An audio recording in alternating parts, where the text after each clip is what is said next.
olha só, passar para vocês que o atacante, o Alassian, ele rebateu a publicação do Vene Casagrande e o Vene depois rebateu novamente.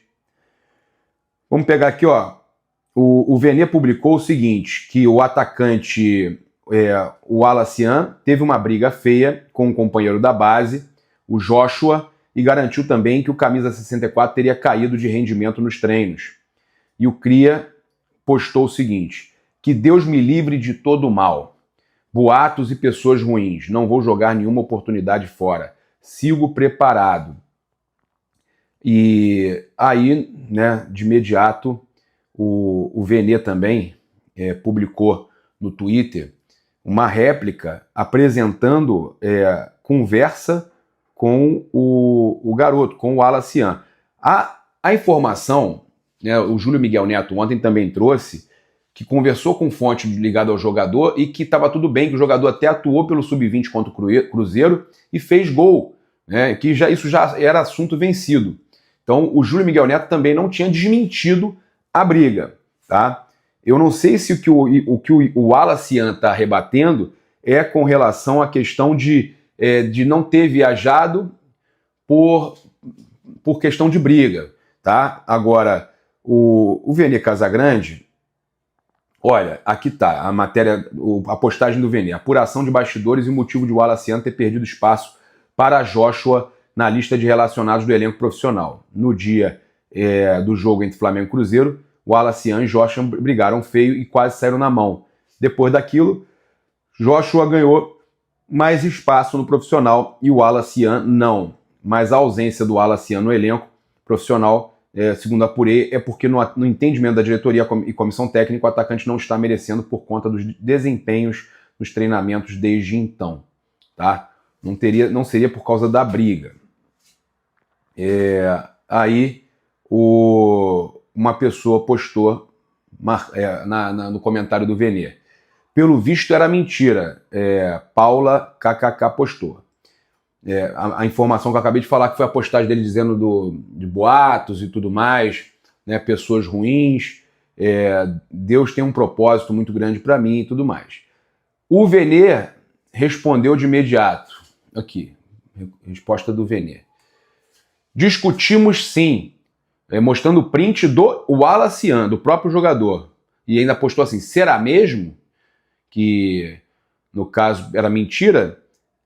Aí o Alassian falando para o Vene: discutimos sim, mas do treino eu garanto que não. Sobre essa questão de discussão, é verdade mesmo. Tá? Então, do treino eu garanto que não. Se é que ele está falando que não está treinando bem, talvez seja isso que ele esteja desmentindo, não sei.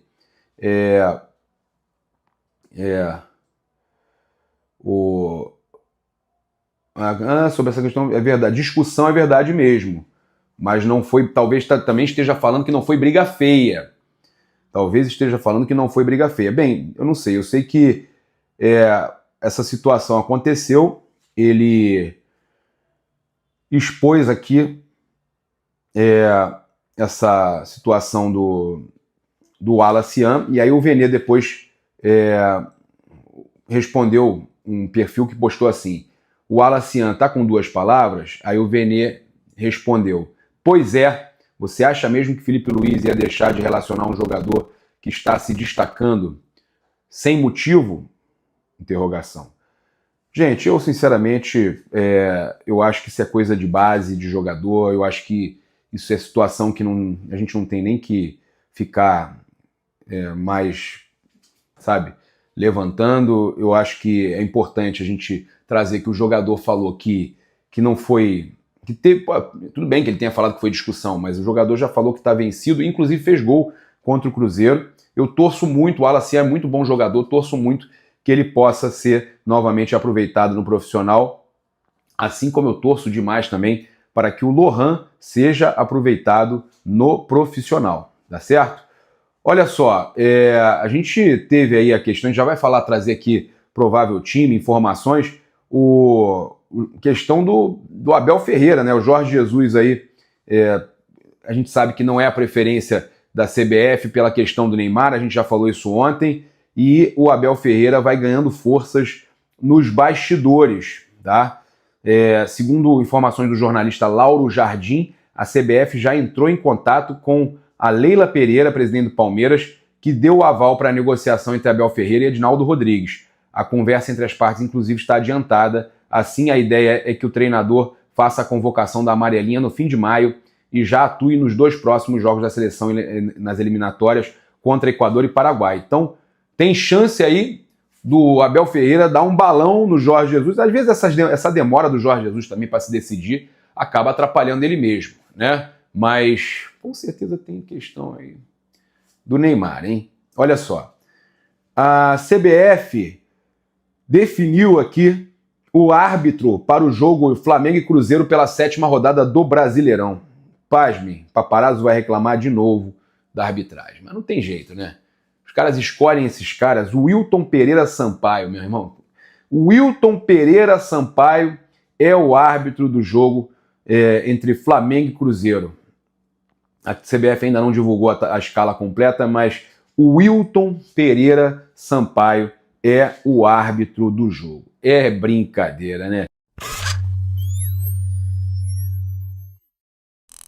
Sobre Gabigol, Dorival, quando estava indo pro Corinthians. Na verdade foi o seguinte, eu ia falar o seguinte, era uma boa opção para eles lá, né? Botou a camisa do Corinthians, né? E aí, o que me falaram é o seguinte, olha, nós vimos aqui uma situação lá no Rio de Janeiro, num shopping no Rio de Janeiro, de uma pessoa muito próxima do Gabigol, reunida com uma pessoa do Corinthians.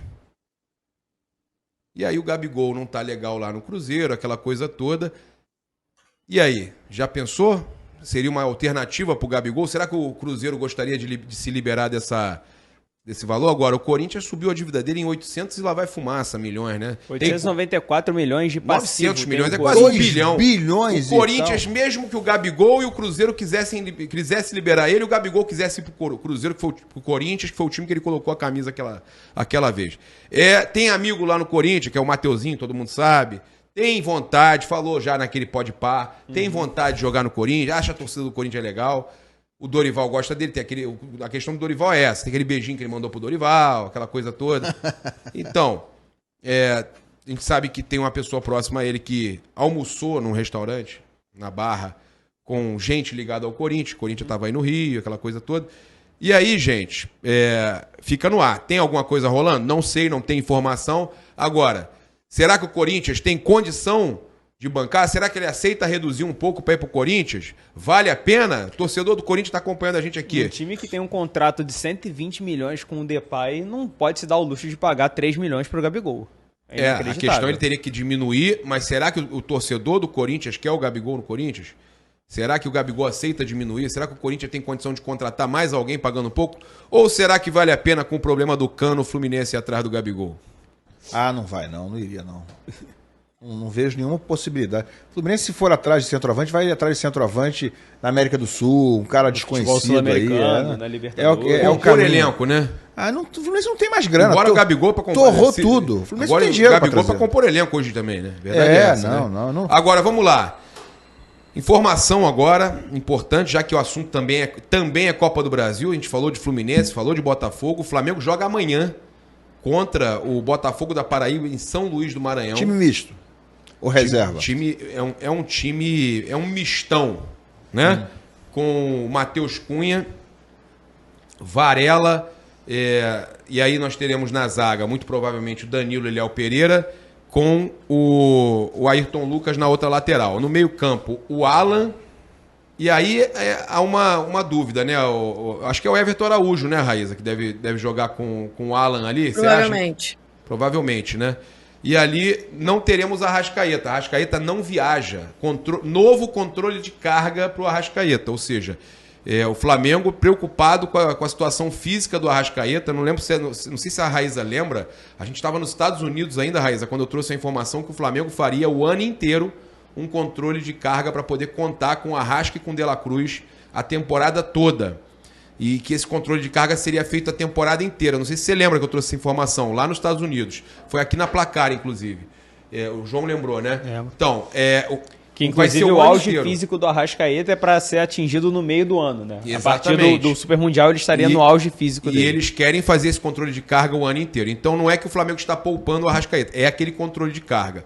O Alexandro está recuperado, mas não viaja para o jogo contra o Botafogo da Paraíba e não deve atuar também contra o Cruzeiro. Então, a Arrascaeta já deve retornar contra o Cruzeiro, tá? Essa é a informação, já deve retornar contra o Cruzeiro, mas o Alexandro ainda não. Aí na próxima semana, já contra o Central Córdoba, o Alexandro deve viajar. Agora, continuando o time, do meio para frente, falamos do Alan, Everton Araújo, Matheus Gonçalves. Aí a gente deve ter ali o Luiz Araújo ao lado do Matheus Gonçalves. Eu acho que o Luiz Araújo caindo dessa vez pela esquerda. A Raíza vai falar que ele não gosta de jogar pela esquerda, né, Raíza?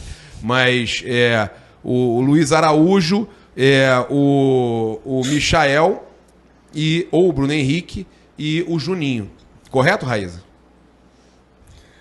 Mas aí o Michel joga na esquerda e o Luiz Araújo na direita. Não faz nenhum sentido. Desculpa, o Matheus inverter. Gonçalves vai fazer. Exatamente, o Matheus Gonçalves vai fazer o 10. Isso aí.